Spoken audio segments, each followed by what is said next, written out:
If stories about a broke single mom, a kind old man in a snowstorm, and a guarded CEO slowly learning how to love again warm your heart, please like this video and subscribe so you don't miss the next cinematic story on this channel. By the time the clock above the counter flicked toward midnight, the diner windows were just white.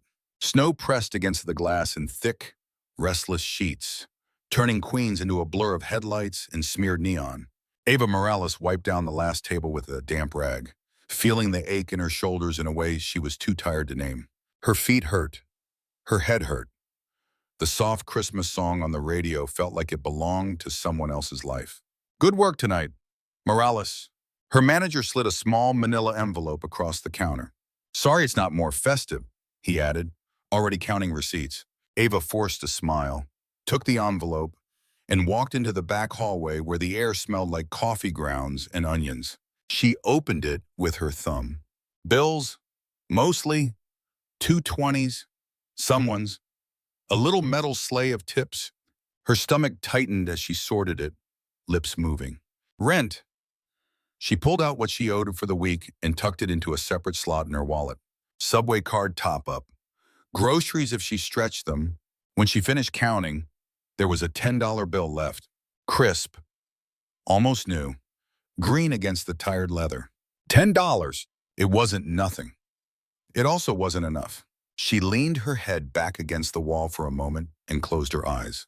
In her mind, she saw the way her son's face had lit up the 2 weeks ago when they had walked past the department store window downtown. The display had been wild fake snow, silver tinsel, a whole row of bright red toy fire trucks climbing a cardboard skyscraper. Jamie had pressed his nose to the glass. That one, he'd breathed, that exact truck.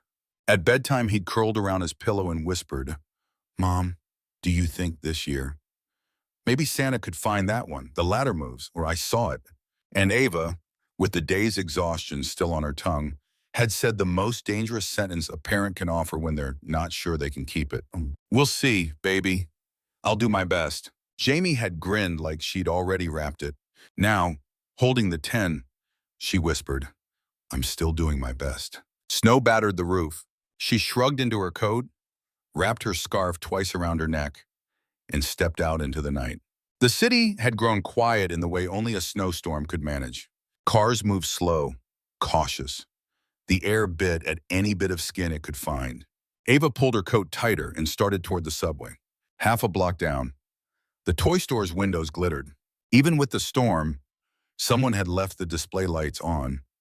The red fire truck seemed to glow from the inside, little ladders raised in silent promise. She stopped on the sidewalk, $10 in her pocket. The sign in the window, last-minute sale, $9.99. If she bought it, the money would vanish. She would walk home in this storm or hope the subway agent took pity. If she didn't, Jamie would wake up to another Christmas where the magic came in words and hugs and pancakes, but not in the shape of the thing he'd dared to ask for out loud.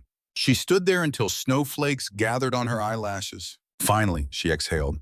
"Not tonight," she murmured to the glass, to the trucks, to herself. She turned away. The 10 stayed in her pocket. The subway entrance was 3 blocks away. Halfway there, the wind sharpened, pushing snow down the back of her collar. At the corner, stale coffee and diesel fumes wrapped around each other. The Port Authority bus terminal loomed ahead, lights slicing through the storm. Ava cut through it on instinct. Buses were still cheaper than in the subway when the system shifted to late-night service. She'd see what line was running closest to her neighborhood. Inside, the air was too warm and smelled like wet wool and impatience.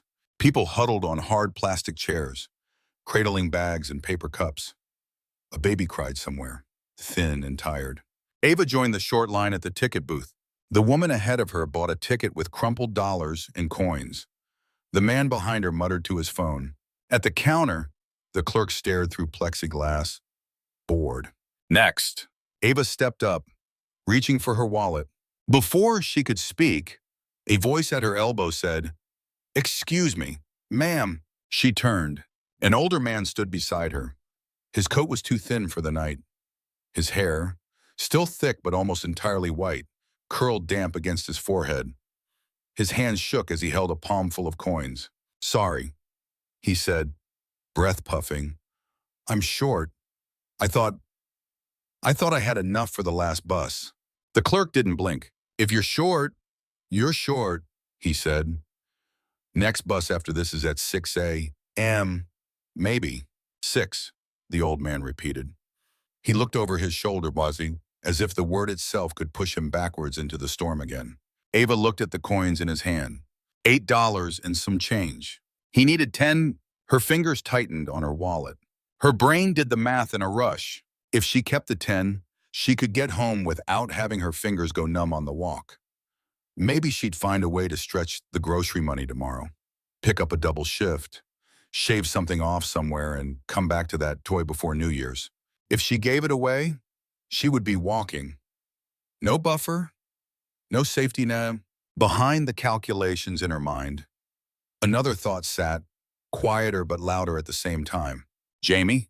She imagined his small body wrapped in their thin blankets, the draft sneaking in through the crooked window frame. She imagined his toes curled tight, his breath fogging the air when the radiator gave up around 3 a.m.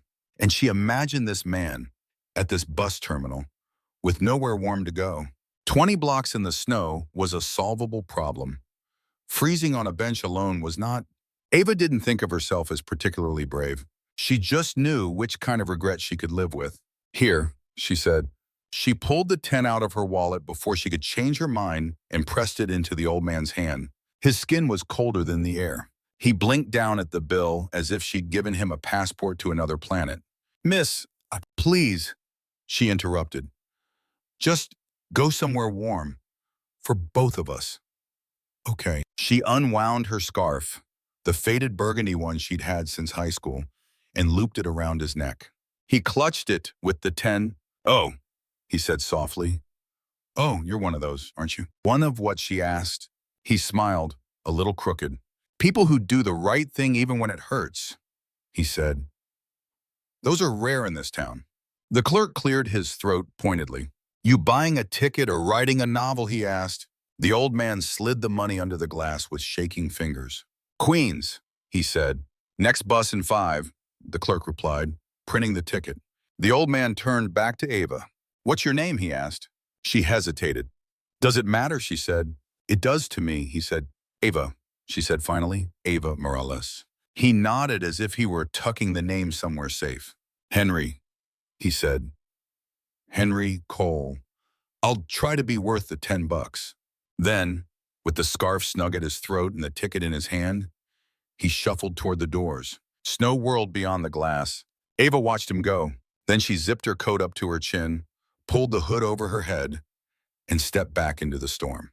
From the backseat of the sedan idling outside the terminal, Daniel Cole watched his father emerge from the sliding doors wrapped in a familiar burgundy scarf. Relief crashed over him so hard he let his head drop against the leather. "Thank God," he muttered. "We found him." His driver, eyes on the swirl of white, didn't answer. The last 2 hours had been a frantic loop through streets Daniel usually met at a distance, from penthouse windows and boardroom projections. First, the nursing home had called. Mr. Cole had signed himself out for some air and not returned. Then the angry text from his father's doctor.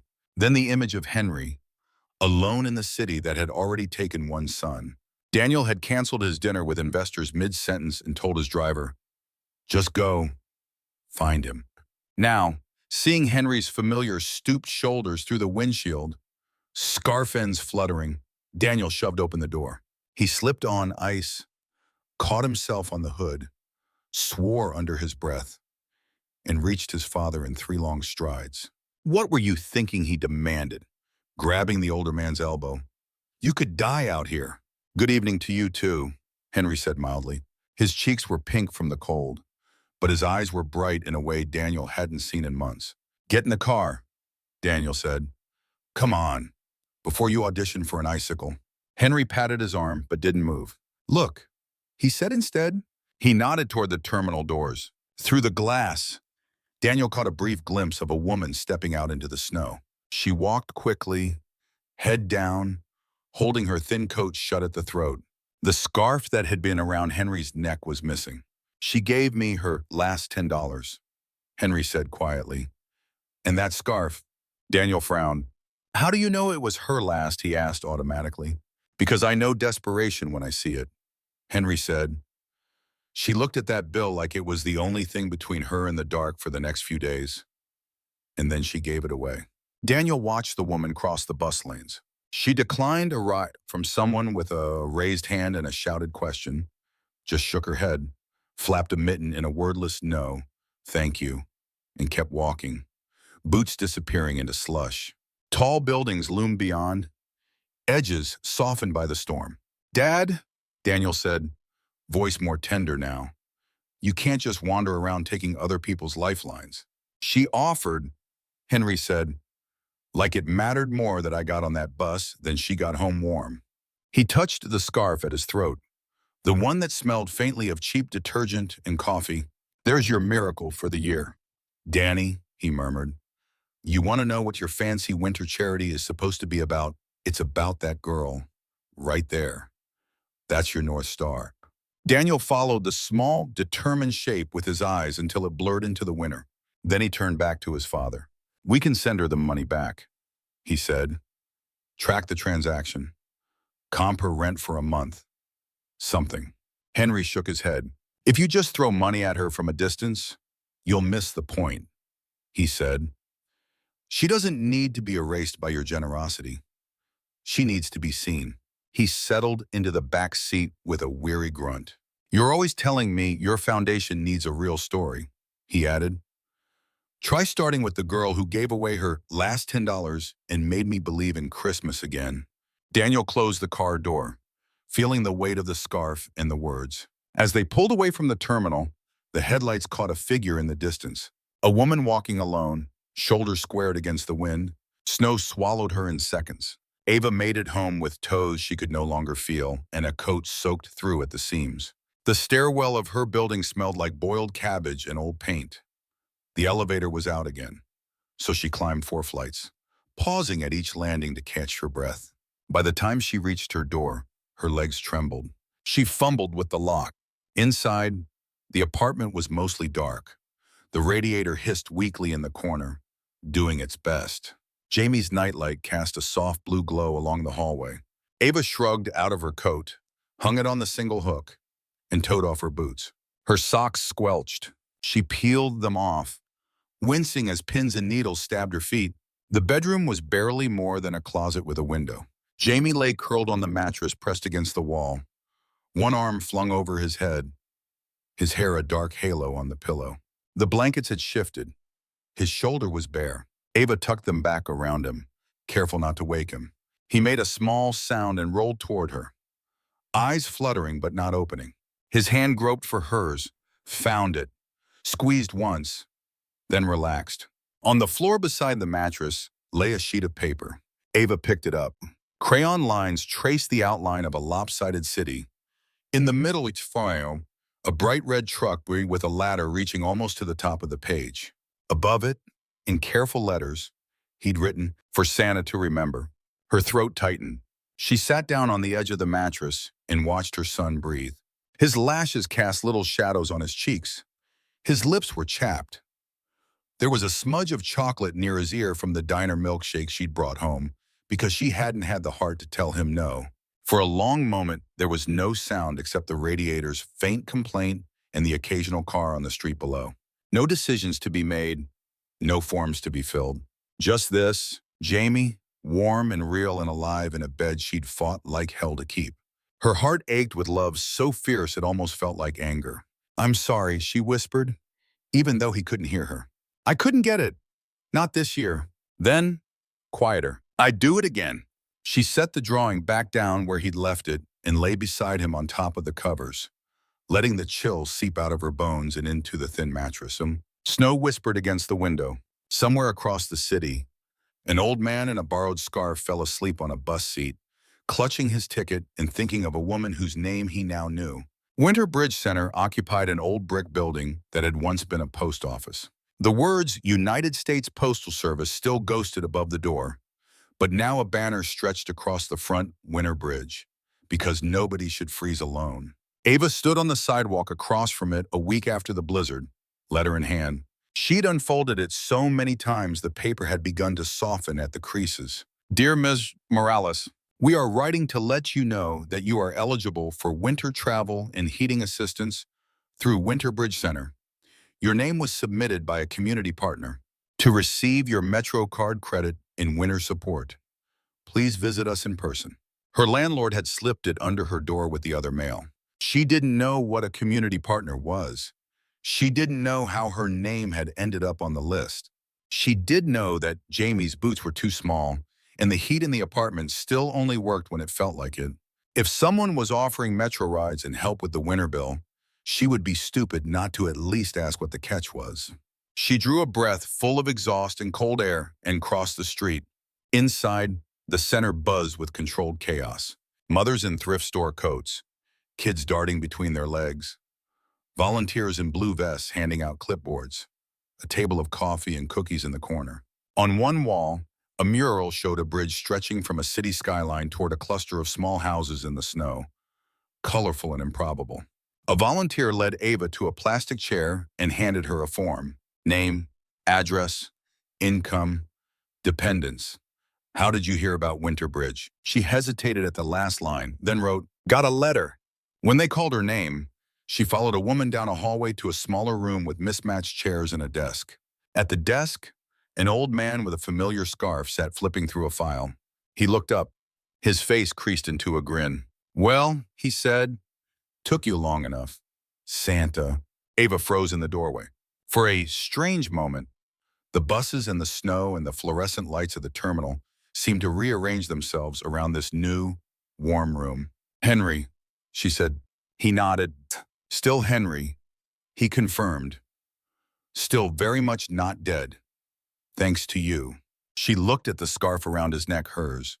Still, the burgundy had faded, but she would have known it anywhere. How she began. How did I get here, he finished. My son came and fetched me like an errant teenager and then yelled at everyone at the nursing home. Then I yelled at him. Then I told him if he wanted his winter charity to mean anything, he needed to find the woman who gave a foolish old man her last $10 and invite her in as more than a client. He gestured to the chair opposite him. Sit, he said. Please, before I start waxing poetic and embarrass us both. She sank into the chair, pulse still racing. I didn't give you my last anything. She lied automatically. It was just a 10. You had pride, he interrupted gently. And bills, and a son. I know the look on a face when a decision hurts. I've been in enough rooms full of numbers. She closed her mouth. He slid a folder across the desk. Winter Bridge is my son's project, he said, his way of atoning and avoiding at the same time. He's brilliant with spreadsheets and terrible with people, but he's learning. He tapped the folder. He wanted to send you a Metro card in the mail and a nice handwritten thank you note. He went on. I said if he did that, I'd take my $10 and walk straight back into a snowbank. So here you are. Ava couldn't help it. She laughed, a quick, disbelieving sound. What is this place exactly, she asked. We like to think it's a bridge, Henry said, between dry statistics and warm rooms, between people who have and people who don't, without turning the second kind into props. He leaned back, which is why we're not just offering you a card and a pat on the head, he said. That would be rude at this point. The door opened behind her. Knocking is a lost art in this building, Henry muttered, but fondly. Ava, the voice was deeper, younger. She turned. A man stood in the doorway, sleeves rolled up over strong forearms, tie loosened like he'd pulled it away from his throat in impatience. His hair was damp from the snow outside. He was not handsome in the cover of a magazine way. His face was too serious for that, but his eyes were careful, like he was always trying to see what he'd missed the first time. I'm Daniel, he said. We spoke on the phone when we confirmed your appointment. They hadn't actually, she'd spoken to a receptionist, but she let it pass. Thank you for coming in, he added, stepping inside and closing the door behind him. Henry rolled his eyes. This is my son, he said, the one who drives too fast and worries too slowly. Daniel gave him a look. "Dad," he said. Then to Ava, "He told me what you did at the bus station." Ava felt her shoulders go up. "It was just $10, she said again, the words a reflex. "And a scarf," Henry added. "And a scarf," Daniel echoed.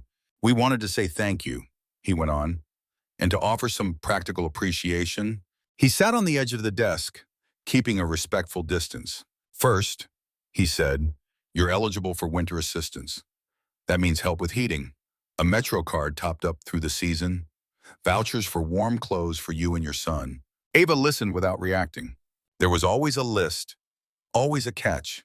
"And second," he continued, "we're putting together a community advisory group, people who know what it's like on the other side of this desk. We want to pay them to tell us when we're getting things wrong, to help us design programs that don't just look good in reports." He met her eyes. "I'd like you to consider joining that group," he said. She frowned. "You don't know me," she said. "I'm just the girl who handed your father $10 and a scarf." "I know you had $10 and a scarf," he said quietly. "And you walked home so he wouldn't have to sleep on a bench. That tells me something." Henry nodded. "It tells me you see people," he said, "not just problems." Ava's throat felt tight. "I've done the line thing," she said slowly. "Shelters, food banks. I know what it feels like to be called by a number and told to be grateful." Daniel winced almost imperceptibly. "You'd have an actual say here," he said, "not just a microphone for a commercial." The last word slipped out too late. She caught it.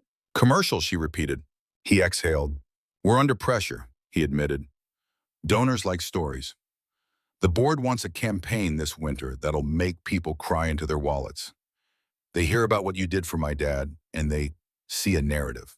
Poor girl gives last $10. Rich man swoops in," Ava said flatly. "Roll credits." Daniel's jaw tightened. "That's not how I want to tell it," he said. "But it's how they want to hear it," she replied. "And you're the one they listen to." Her chair scraped a little as she shifted. "I'm not interested in being anyone's brochure," she said. "My story is mine. And my kids, not a prop." Henry smiled, almost approving. "She's got you there," he told his son. Daniel ran a hand over his face. "I know," he said. "And I'm sorry if anything we've done so far made you feel like that was the plan. That's on me." He straightened. "Take the Metro card, at least," he said gently. "And the coat voucher. Let us do that much. Come to one advisory meeting. If you hate it, walk out. No cameras, no scripts." His expression was earnest, almost hesitant. Ava looked down at her hands. Jamie needed boots that didn't leak. She needed rides that didn't require counting quarters and hoping. Pride had its limits. "Okay," she said finally. "One meeting, no cameras." "No cameras," he repeated. Henry leaned forward. "And if anyone tries to hand you a script," he said, "you can throw it at them and I'll back you up." Ava gave a short, surprised laugh. "Deal," she said. For the first time since the storm, she felt a small, unfamiliar thing stir under her ribs. Not trust. Not yet. Something like possibility. The advisory group met on Tuesday nights in a room that smelled like coffee, paper, and too many winter coats. There were 6 of them at first. A woman who'd aged out of foster care and spent 2 winters couch surfing. A man who'd lost his job and apartment in the same month. A grandmother raising 3 grandkids on her disability check. A teenager with a baby in a stroller. Ava and Daniel, sitting at the end of the table with a notebook. For once, not in a suit. The first night, he mostly listened. He asked what hours the center should be open. What services actually mattered. Which ones felt like hoops instead of help. They told him, sometimes gently, sometimes not. Ava watched his face as the stories piled up. He didn't flinch. He didn't defend. He just took it in. When the meeting ended and the others drifted out, she stayed behind, stacking paper cups. "You survived," she said. He smiled. "Tired. Barely," he said. "I kept wanting to explain."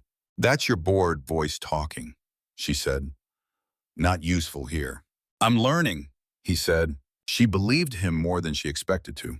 Over the next weeks, the group grew. So did the notes on the bulletin board in the main hall. Late night hours added, a kids' corner created, a no ID, no problem food pantry box by the front door. Small things, visible things. One evening, after everyone had left, Ava lingered in the meeting room. The sun had gone down early, but a wash of pale winter light still clung to the edges of the windows, turning the scratched table into a soft rectangle of gold. On it, someone had left behind a doodle of a bridge, drawn in blue pen, crisscrossed with words like trust and warmth and listen. She ran her fingers over the ink. She thought of the line between where she had been and where she might be going. For the first time in a long time, the future didn't feel like a wall. It felt like a path. The night of the Winter Bridge Gala, the snow returned. Not as fierce as the blizzard that had brought Ava and Henry together, but steady, persistent.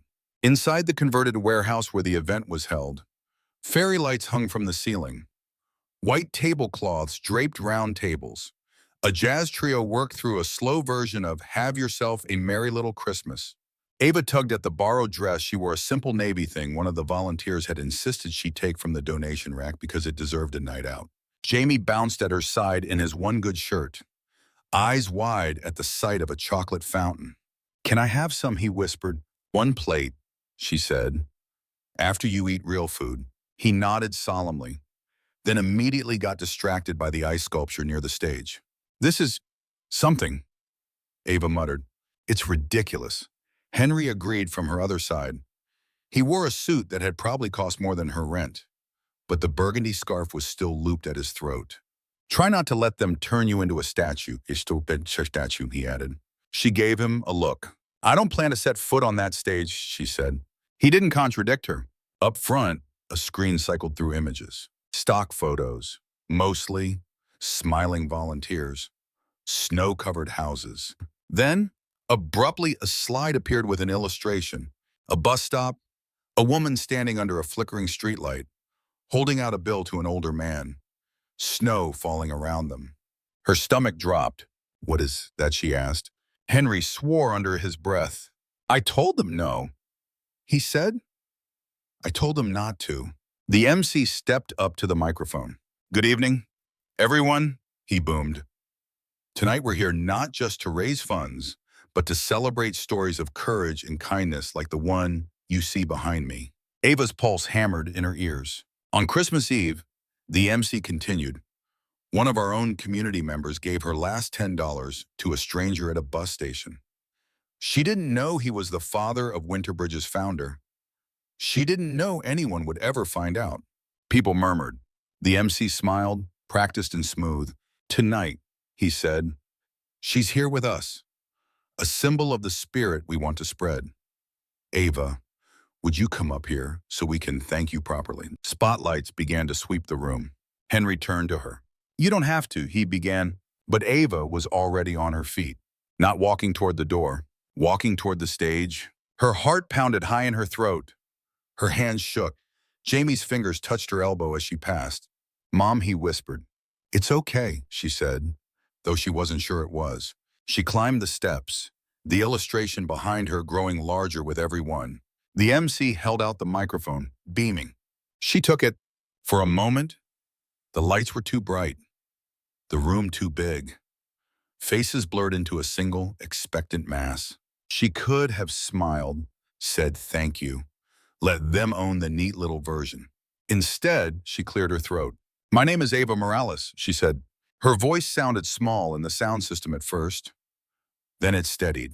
A few weeks ago, I had $10 in my pocket on a night when I needed 20, she went on. I have a 6-year-old son. I had rent due. I had a choice between getting home warm and maybe buying the toy he asked for, or helping someone who looked like he might not make it to morning without that bus ticket. She glanced at Henry in the front row. He's fine. By the way, she added, in case tonight's drama had you worried him. A ripple of uneasy laughter rolled through the room. I didn't know he was anyone's father, Rajmali, she said. I didn't know there was a foundation. I didn't do the math on how this might turn into a speech with nice lighting. She looked out at the tables. People like me are always told our stories are important, she said. But usually what that means is someone wants the part where we're desperate and grateful, not the part where we're angry or tired or proud. She drew a breath. If Winterbridge is going to use my story, she said, you need to hear all of it. You need to know that most days, there is no limousine pulling up after you give away your last $10.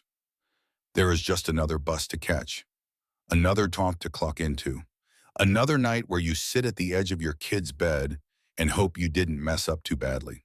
Silence spread, deep and sudden. I'm not a symbol, she said quietly. I'm a person.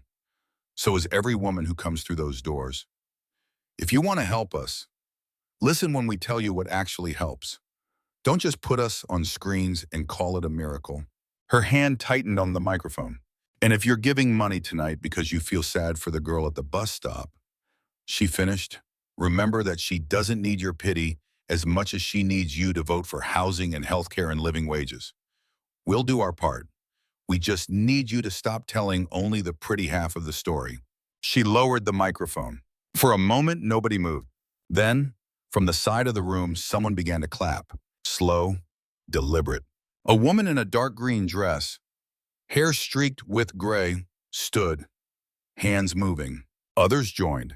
The applause swelled, not the wild, cheering kind, but something quieter, heavier, grateful. Ava's cheeks burned. She had the wild urge to run. Instead, she turned to hand the microphone back. Daniel was standing a few feet away. She hadn't seen him come up. His face was pale, his expression unreadable.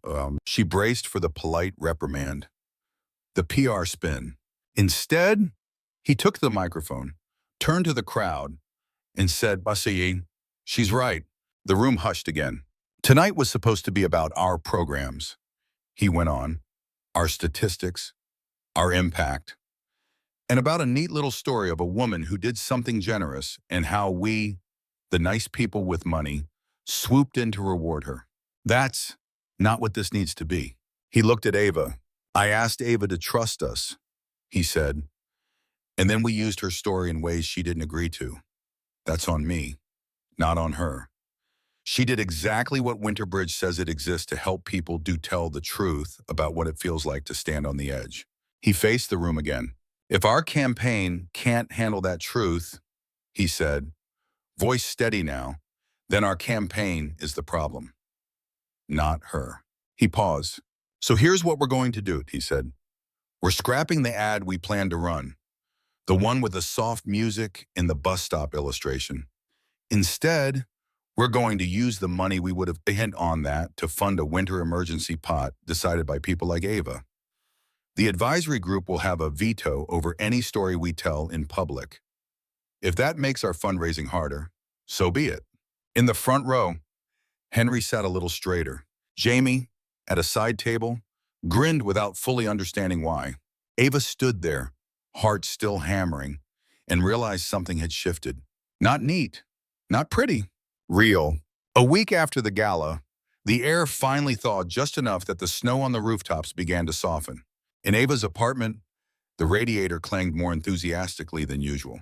She sat at the tiny kitchen table, sorting through a stack of paper school notices, winter bridge updates, a crayon-drawn map of places to put more trees that Jamie had made for no apparent reason. There was a knock at the door. Jamie beat her to it, bare feet slapping on the linoleum. Who is it, he called? Someone with terrible timing, came Henry's muffled voice, and possibly cookies. Jamie flung the door open. Grandpa Henry, he exclaimed. The title bestowed without ceremony weeks ago. Henry stepped in carefully, leaning on his cane. Behind him, Daniel appeared, carrying a box wrapped in plain brown paper. This building still smells like boiled cabbage, Henry announced. Very nostalgic. Ava laughed, moving aside to let them in. We brought bribes, Daniel said, lifting the box. May we come in? You're already in, she pointed out. So I guess yes. They crowded into the small kitchen. The table only seated 3, so Henry took the armchair by the window. Daniel leaned against the counter, and Jamie climbed onto his usual chair, bouncing. What's that, he asked, eyeing the box. A delayed Christmas present, Daniel said. from someone who took your drawing very seriously. Ava frowned. What drawing? She asked. The one of the fire truck you left on the table the night my dad landed here freezing, he replied. He wouldn't shut up about it. Henry reached for the box. May I? He asked Jamie. Please, Jamie said, eyes wide. Henry lifted the lid. Nestled inside, on a bed of tissue paper, was a small fire truck. Not plastic, wood. Its sides were smooth, the red paint warm rather than shiny. The ladder on top moved on a simple hinge, creaking pleasantly as Henry raised it. Along one side, burned into the wood in careful letters, were the words, Jamie's brave truck. Jamie stared. For me, he whispered. For you, Henry said. Custom order. Took a while. Worth it. Jamie picked it up with both hands. Reverend, it's better than the window one. He breathed. The ladder's real wood. He began to push it along the table, already making siren noises under his breath. Wait, Daniel said. There's something else. He reached into the box and pulled out a slim, flat object in a plastic sleeve. He handed it to Ava. She peeled the edge open and slid it out. Inside was a $10 bill, worn, slightly crumpled, the way money looks when it has ridden in too many pockets and been folded one too many times. On the plastic, a note in Henry's looping hand read, You didn't lose this. You invested it. Consider this a receipt, not a refund. Eesh. See? Ava blinked hard. You kept it, she said. Seemed wrong to just put it back into circulation. Henry said, It started something. It deserves a frame. Daniel nodded toward the wall. You should put it somewhere you can see it on the days you feel like none of this matters, he said softly. A reminder that you changed more than one life with that decision in the storm. Her throat tightened. Feels like you're making a shrine to my bad financial planning, she said, voice rough but teasing. Call it a monument to priorities, Henry said. Jamie drove his truck off the edge of the table, caught it, and laughed. Mom, he said, look, it didn't crash. It's a brave truck. She smiled at him, at the joy in his eyes. Yeah, she said, it is. Winterbridge changed. Not all at once, not dramatically, but slowly up all of it, like ice melting along the edges of a river. The advisory group became a standing committee. Their recommendations got written into policy instead of just minutes. The website shifted. Fewer stock photos. More anonymous quotes from people who had actually stood in line. No faces without consent. Ava insisted. No stories without the whole story. Daniel backed her every time. He spent less time in glass conference rooms and more time in the rooms that smelled like wet coats and coffee. He still wore nice suits some days, but more often he wore sweaters, sleeves pushed up, hands ink-stained from note-taking. He laughed more. He called his father more.